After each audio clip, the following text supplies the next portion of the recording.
गांव में रोज रात को एक राक्षस समोसे बेचने निकलता था और उसके समोसे की खुशबू पूरे गांव में फैल जाती। जो लोग भी उसकी खुशबू से अपने घर से बाहर निकलता, वो राक्षस उसको पकड़कर उसका खून पी जाता और उसको वहीं मार डालता। रोज 8 बजे बाद में कोई भी गांव से बाहर नहीं निकलता। सभी लोग अपने खिड़कियां दरवाजा बंद करके सोते थे। समोसे, समोसे वाला, गर्मा गर्म समोसे, आओ समोसे खाओ, स्वादिष्ट समोसे, गर्मा गर्म समोसे, समोसे वाला। उसकी समोसे की खुशबू लोगों को अपनी ओर खींचती थी और कोई भी व्यक्ति अगर अपने खिड़की दरवाजे बंद नहीं करता तो वो खुशबू से आकर्षित होकर बाहर आ जाता और राक्षस उसको तुरंत ही मार डालता था। एक दिन अचानक मोहन अपनी खिड़की बंद करना भूल गया और अरे, इस समय ये समोसे कौन बेच रहा है? और देखो, समोसे की खुशबू तो कितनी अच्छी आ रही है। बाहर जाकर देखता हूँ कि समोसे कौन बेच रहा है। और मोहन उस समोसे की महक से आकर्षित होकर वो अपने बिस्तर से उठता है और बाहर निकलकर देखने चल पड़ता है कि आधी रात को कौन समोसे बेच रहा है और समोसे की खुशबू तो बहुत ही अच्छी आ रही है। मोहन जैसे ही खुशबू के पीछे घर से बाहर आता है तो तुरंत ही राक्षस उसको पकड़ लेता है। खा जाऊंगा, किसी को भी नहीं छोड़ूंगा, सबको मार डालूंगा, तेरा भी खून पी जाऊंगा। किसी को भी नहीं छोड़ूंगा, सबको मार डालूंगा। समोसे, समोसे ले लो, समोसे, समोसे वाला। और ऐसे समोसे बेचने वाला वो राक्षस मोहन को पकड़ लेता है और मोहन की गर्दन में अपने दांत चुबाकर उसका सारा खून पी जाता है और खून चूसने के बाद में उसे वहीं पर पटक देता है।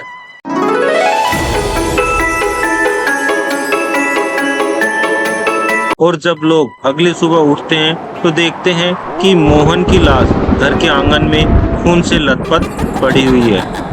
मोहन, अरे मोहन के गले से खून निकल रहा है। मोहन उठ क्यों नहीं रहा? दादी, मोहन को क्या हुआ? अरे दोस्त, मोहन को क्या हुआ? मोहन, तू बोलता क्यों नहीं? मोहन। हाँ श्याम, तुम ठीक बोल रहे हो। मोहन के गले से बहुत खून निकल रहा है। मोहन उठता क्यों नहीं है? मोहन, मोहन उठ मेरे दोस्त। मोहन, मोहन उठ, तुझे क्या हुआ? दादी, मोहन को क्या हुआ है? मोहन बोलता क्यों नहीं? अरे बच्चों, डरो नहीं। मोहन को समोसे बेचने वाले राक्षस ने खा लिया और उसे मार डाला। क्या? राक्षस? राक्षस? कौन सा राक्षस? और मोहन को क्यों मारा उसने? और समोसे बेचने वाला राक्षस कौन है? क्या राक्षस ने मोहन को मार डाला? आखिर मोहन ने उसका क्या बिगाड़ा था? और इस प्रकार वो राक्षस जब भी समोसे बेचने आता और कोई भी अगर घर से बाहर निकल जाता तो वो राक्षस उसको मार डालता था। और अचानक लक्ष्मी का बेटा शहर से लौट आता है और अपने साथ बैग भी लेकर आता है क्योंकि उसकी स्कूल की छुट्टियां पड़ चुकी थी। माँ, मैं घर आ गया और मैं मेरे दोस्तों से मिलने जा रहा हूँ। अरे बेटा विजय, तू अचानक अचानक कैसे? तेरी तबीयत तो ठीक है ना बेटा? अरे माँ, मैं बिल्कुल ठीक हूँ, चिंता मत करो। हमारे स्कूल में छुट्टियां पड़ गई, इसलिए मैं घर चला आया। मैं अभी जा रहा हूँ दोस्तों से मिलने। और लक्ष्मी का बेटा विजय स्कूल की छुट्टियां पड़ने पर अपने घर आ जाता है और आते ही अपना सामान रखकर अपने दोस्तों से मिलने निकल पड़ता है।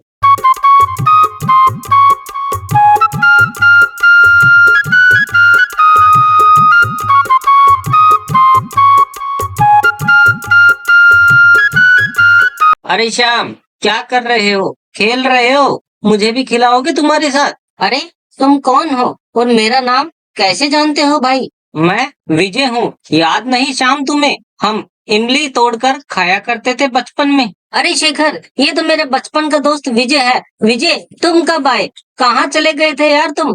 अरे भाई, मम्मी पापा ने मुझे शहर पढ़ने को भेज दिया था। आज ही मैं घर लौटा हूँ और आते ही सबसे पहले मैं तुमसे मिलने आ गया।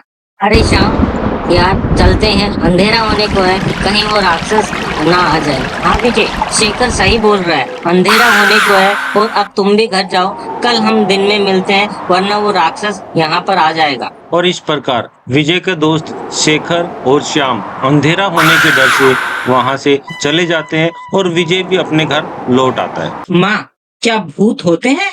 मेरे दोस्त आज बात कर रहे थे कि हमारे गांव में कोई भूत आता है। नहीं नहीं बेटा, ऐसा कुछ नहीं है। तुम अभी हाथ मुंह धो के खाना खाओ और सो जाओ, कल सुबह बात करेंगे।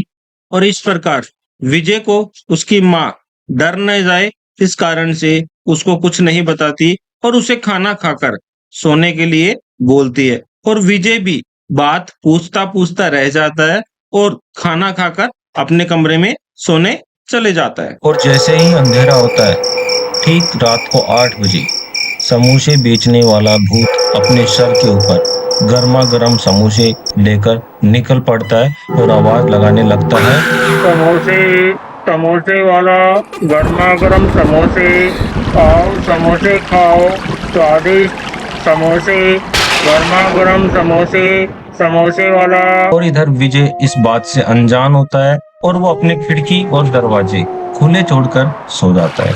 और रात को उसके खिड़की से और दरवाजे से गर्मा गर्म समोसे की खुशबू आती है और उसको सूंघने के बाद में विजय खड़ा होता है। अरे, ये रात को समोसे कौन बेच रहा है? और समोसे की खुशबू तो बहुत ही शानदार आ रही है।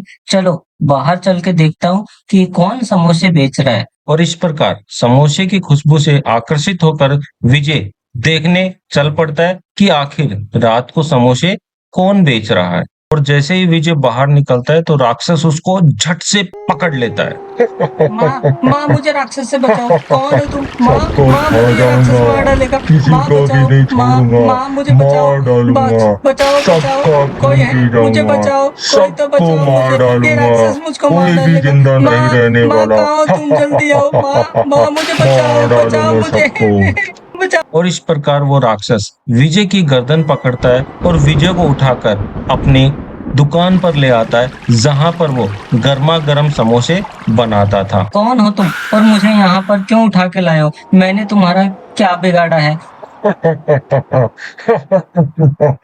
मैं भूत हूँ और सबको खा जाऊंगा, किसी को भी जिंदा नहीं छोड़ूंगा, सब गांव वालों को खा जाऊंगा और उस माली राम सरपंच को भी मार डालूंगा, सबको खा जाऊंगा। अरे, लेकिन मैंने तुम्हारा क्या बिगाड़ा है? तुम मुझे क्यों मारना चाहते हो? मैं तो कल ही शहर से आया हूँ और मैं तो तुम्हें जानता भी नहीं, मैं यहाँ पर रहता भी नहीं, तुम मुझे क्यों मारना चाहते हो? मैंने किसी का कुछ नहीं बिगाड़ा। चुप कर बोलना, पहले मैं तेरा खून पीऊंगा और फिर मैं तुझे खा जाऊंगा, सबको मार डालूंगा, किसी को भी जिंदा नहीं छोड़ूंगा, सब गांव वाले को मरना होगा और उस सरपंच को भी मैं मार डालूंगा। और जैसे ही वो भूत विजय को मारने के लिए आगे बढ़ता है तो विजय को देखकर वो चौंक जाता है और बोलता है, अरे, ये ताबीज तुम्हें कहाँ से मिला? कौन हो तुम और कहाँ से लाए हो ये ताबीज? मुझे जाने दो, मैंने तुम्हारा क्या बिगाड़ा है? ये ताबीज तो मेरे गले में बचपन से है, ये मेरे बाबा की निशानी है, उन्होंने ये ताबीज मुझे दिया था। ये ताबीज तो मेरा है, मैंने अपने बेटे को दिया था। क्या तुम यशोदा के बेटे हो? हाँ, मैं यशोदा का ही बेटा हूँ। अरे, तुम तो मेरे ही बेटे हो बेटा, मैं ही तुम्हारा पिता हूँ। मेरे को कुछ सालों पहले गांव में इस सरपंच ने मुझे जलाकर मार डाला था, क्योंकि मेरा काम बहुत अच्छे से चल रहा था और सरपंच को ये बिल्कुल भी बर्दाश्त नहीं हुआ और उसने मुझे जिंदा जला डाला था मेरी दुकान के अंदर, और किसी गांव वाले ने मेरी कोई मदद नहीं करी, जिस कारण से मैं तब से सरपंच को और सभी गांव वालों को मारना चाहता हूँ और सरपंच बाहर नहीं निकलता, जिस कारण मैं गांव वालों को एक एक कर कर मार डालता हूँ। ऐसा है तो पिताजी, मैं आपकी मदद करूंगा, मैं सरपंच को घर से बाहर निकालूंगा, आप इन निर्दोष गांव वालों को मत मारो, आपको मुझे वादा करना होगा। और इस प्रकार विजय अपने पिता के साथ मिलकर एक योजना बनाता है ताकि वो मालीराम सरपंच को घर से बाहर निकाल सके और उसके पिता उसका बदला ले सके, ताकि ये निर्दोष गांव वाले ना मारे जाएं।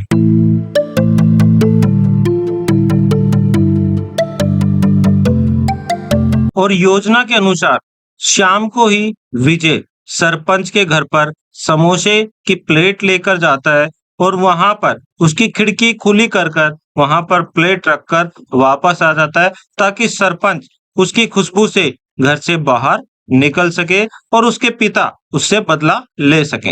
अरे ये समोसे कौन छोड़ गया? और समोसे की खुशबू तो बहुत अच्छी आ रही है, गर्मा गर्म समोसे। शायद कोई यहाँ पर गलती से छोड़ गया। और जैसे ही मालीराम सरपंच बाहर निकलता है तो अपने सामने भूत को देखकर डर जाता है। सरपंच, अब तू फंस गया मेरे जाल में। अब तुझे कोई भी नहीं बचा सकेगा। अब मैं तेरा खून पी जाऊंगा और फिर तुझको खाऊंगा। अरे कौन हो तुम भाई? मुझे बचाओ, हे भगवान मुझे बचाओ इस राक्षस से। मुझे क्यों मारना चाहते हो तुम? क्यों सरपंच, अपनी मौत सामने देखकर डर गया? अब तुझे कोई भी नहीं बचा सकता। अब जिसको याद करना है कर ले। मैंने तुम्हारा क्या बिगाड़ा है? मुझे क्यों मारना चाहते हो? कौन हो तुम? और मालीराम सरपंच जैसे ही भूत के बारे में पूछता है तो भूत अपने असली रूप में आता है। अरे बंसी, तुम्हें तो मैंने जिंदा जला दिया था। हाँ सरपंच, हाँ मैं वही बंसी हूँ जिसको तूने जिंदा जला डाला था। अब मैं तुझको मार डालूंगा, तेरा खून पी जाऊंगा।